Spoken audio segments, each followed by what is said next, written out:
नमस्कार, news flash के खास कार्यक्रम न्यूज रूम में आपका स्वागत है। मैं हूं ब्रजेश व्यास और मेरी सहयोगी सलोनी। न्यूज रूम में हम बात करते हैं सत्ता के बनते बिगड़ते समीकरण हो या फिर सियासत की उठापटक हो या फिर कुछ जाबाज कारनामे या फिर सामाजिक सरोकार के मुद्दे या फिर स्वाभिमान से जुड़ी कुछ कहानियां। तो हम सलोनी अगर आज बात करते हैं तो एक बड़ी कहानी जो देश ने इस बार लिखी जी। ऑपरेशन सिंदूर के जरिए, जी। हम उससे शुरुआत करते हैं। आज प्रधानमंत्री नरेंद्र मोदी 2 दिन के गुजरात दौरे पर है और आज उन्होंने वहां पर रोड शो किया। उनका वडोदरा में जब रोड शो निकला तो लोग सड़कों पे थे, उन पर फूल बरसाए गए और सबसे खास बात उस दौरान ये रही कि जो ऑपरेशन सिंदूर के दौरान सैनिक गतिविधियों की जानकारी को ब्रीफ करती थी कर्नल सोफिया, उनका परिवार भी वहाँ मौजूद था और प्रधानमंत्री ने उनसे भी मुलाकात की। जी। तो आप देखिए कि ये जो कार्यक्रम रहा आज का, पहले प्रधानमंत्री पहुँचे वडोदरा, तो वहाँ से एयरपोर्ट से बाहर निकलते ही उन्होंने मुलाकात की है कर्नल सोफिया के परिवार से और सोफिया की बहन और उनके पिता, उनके भाई, वो सब उत्साहित हैं उस मुलाकात के बाद। और उनका कहना है कि ये ऑपरेशन सिंदूर जो है उसने एक भारत की ओर से जवाब दिया माकूल। और कर्नल सोफिया की बहन ने कहा कि ये महिलाओं को एक और स्तर, ऊपर स्तर तक ले जाने के लिए कर्नल सोफिया को वहाँ जो मौका मिला उसको लेके वो बहुत उत्साहित थी, बहुत थैंकफुल थी कि महिलाओं को वो एक गौरव दिया गया जिसमें उन्होंने ब्रीफ किया।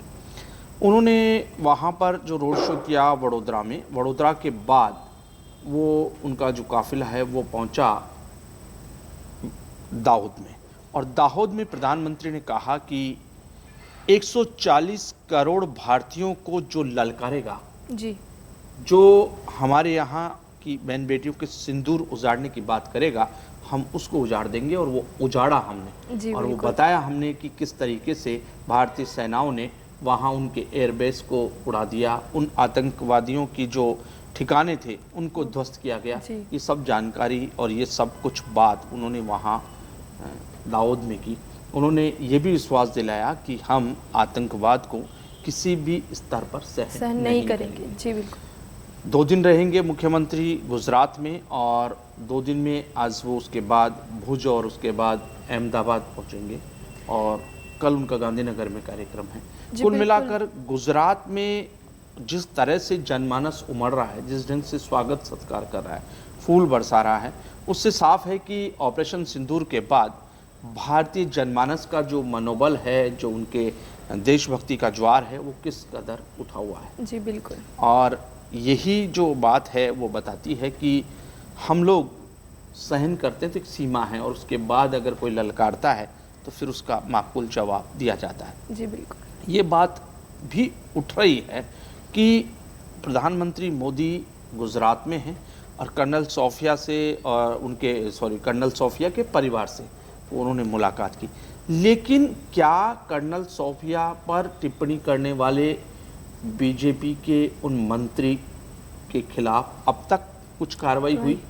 ये बड़ा सवाल है। जी, बहुत बड़ा वहाँ जब उनसे मिल रहे हैं, अच्छी बात है, और उनका इस तरह से देश के प्रति जो लगाव प्रदर्शित हुआ उनके परिवार का, वो भी लाजमी है। लेकिन ये सवाल भी वहाँ कुछ लोग उठा रहे हैं। वहाँ गुजरात में मुख्यमंत्री सिंदूर सम्मान यात्रा का आयोजन कर रहे हैं, उसके अंदर रोड शो कर रहे हैं। तो उधर कांग्रेस भी देश के सैनिकों को सैल्यूट करने के लिए, उनको सम्मान देने के लिए, उनके कार्यों को सम्मान देने के लिए, उनके वीरता को सैल्यूट करने के लिए जिसको कहते हैं कि यात्रा का आयोजन, एक सभा का, जिसको वो जय हिंद सभा के नाम से कह रहे हैं। बाड़मेर में, राजस्थान में बाड़मेर में आज जय हिंद सभा थी। वहाँ पूर्व मुख्यमंत्री अशोक गहलोत, सचिन पायलट, रणदीप सिंह सुरजेवाला और तमाम कांग्रेस के नेता वहाँ मौजूद थे। वहाँ उन्होंने देश के जो सैनिक हैं, देश के जाबाज सैनिकों को सैल्यूट किया, उनके वीरता को नमन किया और कहा कि आतंकवादी गतिविधियों को किसी भी सूरत में बर्दाश्त नहीं किया जाएगा। सचिन पायलट ने कहा कि आतंकवाद के मुद्दे पर हम सरकार के साथ हैं, कांग्रेस सरकार के साथ है। लेकिन इसके साथ साथ वहाँ कुछ सवाल भी उठाए गए। अशोक गहलोत ने कहा कि अब भी आरएसएस तिरंगे से परहेज करती है, ऐसे सवाल वहाँ उठे। अशोक गहलोत ने वहाँ पूछा कि आखिरकार अचानक सीज फायर हुआ तो क्या इसमें तीसरे की यानी ट्रम्प के ट्वीट के बाद कैसे सीज फायर हुआ, देश को बताया जाना चाहिए कि सीज फायर हुआ तो क्या बातचीत हुई, ऐसे तमाम मुद्दे वहाँ उठे।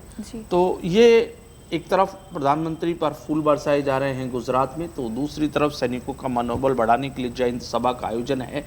लेकिन जब अब उत्सव का माहौल है तब अब ये जो अब तक युद्ध से पहले या इस सीमा पर तनाव और जो कुछ ऑपरेशन सिंदूर के दौरान हुआ, उस समय जिस ढंग की एकता के साथ हमने बात रखी, पार्टी राजनीति इन सब को भूलकर केवल एक देश सबसे पहले था, तो वहीं अब जब स्वागत सत्कार का दौर है सीज फायर के बाद, तब अब सवालों के हार भी पहनाए जा रहे हैं कांग्रेस की ओर से। और लाजमी है, लोकतंत्र है, वहाँ सवाल पूछे जाते हैं, जब घर में बैठते हैं तो ये बात होती है। लेकिन इसके बाद एक और अच्छी खबर गुजरात से है और वो है कच्छ से। कच्छ सलोनी वो क्षेत्र है जहाँ दूर दूर तक रेगिस्तान है, 42 डिग्री से लेकर 45 डिग्री के बीच गर्मियों में तापमान रहता है, बहुत ज़बरदस्त तरीके से आंधियाँ तूफान और हवाएं चलती है, वहाँ रहना बहुत दुष्कर है, निर्जन क्षेत्र है ज़्यादातर। उस क्षेत्र पर अब अडानी रिन्यूएबल एनर्जी की ओर से एक बहुत बड़ा रिन्यूएबल एनर्जी का पार्क लगाया जा रहा है और रिन्यूएबल एनर्जी का ये जो पार्क है ये काफ़ी हद तक हमारी जो विद्युत आपूर्ति है उसको सुनिश्चित करेगा। बात यह है कि 538 वर्ग किलोमीटर के विशाल क्षेत्र में, 538 वर्ग किलोमीटर के क्षेत्र की जब मैं बात करता हूं तो आप समझ सकते हैं कि 17 देश ऐसे हैं जिनके बराबर ये पूरा क्षेत्र है। और यहाँ जो बिजली पैदा की जा रही है, 2023 में ये प्रोजेक्ट शुरू किया था अडानी ने, और अडानी रिन्यूएबल एनर्जी लिमिटेड के इस प्रोजेक्ट के अंदर 2023 से अब तक ये 5 गीगावाट विद्युत का उत्पादन के लक्ष्य पे पहुंच गए। अब आप गीगावाट को यूँ समझ सकते हैं कि 10,000 मेगावाट का जो है वो 1 गीगावाट है, तो यानी 50 गीगावाट का उत्पादन का लक्ष्य है और 30 गीगावाट का, और वहाँ अभी 5 गीगावाट बिजली पैदा की जा रही है यानी 50,000 मेगावाट की बिजली का उत्पादन वहाँ शुरू हो गया। अगर ये सब कुछ चला और ये पूरे लक्ष्य तक पहुँचेगा तो 1,74,00,000 घरों को इससे रोशन किया जा सकेगा, यानी एक बड़ी छलांग है यहाँ कच्छ के क्षेत्र में, जो निर्जन क्षेत्र था जिसका ये बेहतर उपयोग, वहाँ रात दिन कर्मचारी लगे हैं और इसको तस्वीर को बदला जा रहा है। ये थी बहुत अच्छी खबर, लेकिन इसके साथ साथ कुछ चीज़ें ऐसी भी हैं जो परेशान करती हैं। परेशानी की बात यह है कि कोरोना दस्तक देने लगा है और पड़ोसी देशों में दस्तक के बाद अब राजस्थान में हम हैं, वहाँ राजस्थान में भी 15 केस अब तक कोरोना पॉजिटिव आ चुके हैं।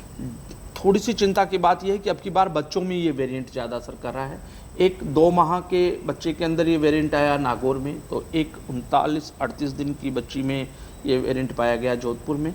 तो कुल मिलाकर के हमें सावधान रहने की ज़रूरत है, क्योंकि कोरोना एक बार फिर दस्तक देने दरवाजे पर पहुंच गया है और सिर्फ हम लोग वहाँ सावधानी के जरिए ही इससे बच सकते हैं, क्योंकि सावधानी ही इसका इलाज है।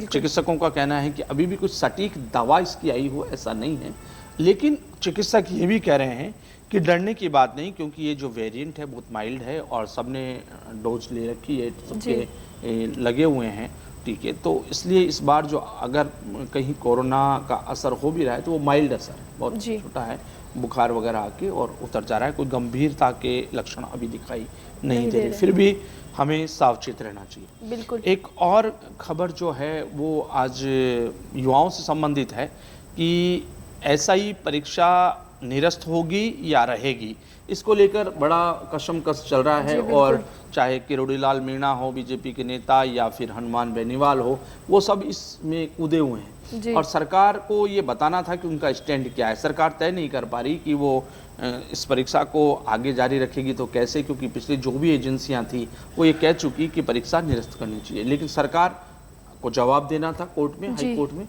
आज फिर उसके लिए कहा गया कि समय चाहिए, क्योंकि मुख्यमंत्री नीति आयोग की बैठक में थे, तो इसके लिए हाई कोर्ट ने 1 जुलाई तक का समय दिया है। आज बहुप्रतीक्षित था कि इस पर सरकार का स्टैंड क्या होता है या कोर्ट क्या निर्देश देता है, इसको जी। लेकर बहुत इंतजार था। तो अब 1 जुलाई तक इंतजार करना होगा कि ऐसा ही भर्ती परीक्षा में क्या कुछ होता है। एक और बात जो मौसम को लेके, आपदाओं को लेकर है, आज मुंबई की ज़िंदगी ठहरी ठहरी है जी। क्योंकि वहाँ ज़बरदस्त बारिश हुई है। बहुत वहाँ जो मेट्रो के स्टेशन से अंडरग्राउंड लाइन है, हाँ। वहाँ पानी भर गया और काफ़ी दिक्कत वहाँ आ रही है, जनजीवन ठप सा है। एक तरफ वहाँ पानी से पुणे में बादल फटने बादल फट से गया, हाँ। वहाँ दिक्कत है, तो राजस्थान में आंधी अंधड़ से भी परेशानी हो रही है। जी सर। बहरहाल हाँ, ये सावधानी की ज़रूरत है। आपदाओं का जो सामना है वो सावधानी के जरिए किया जाता है। आज के कार्यक्रम में इतना ही, फिर हाजिर होंगे कुछ और समाचारों के साथ। नमस्कार।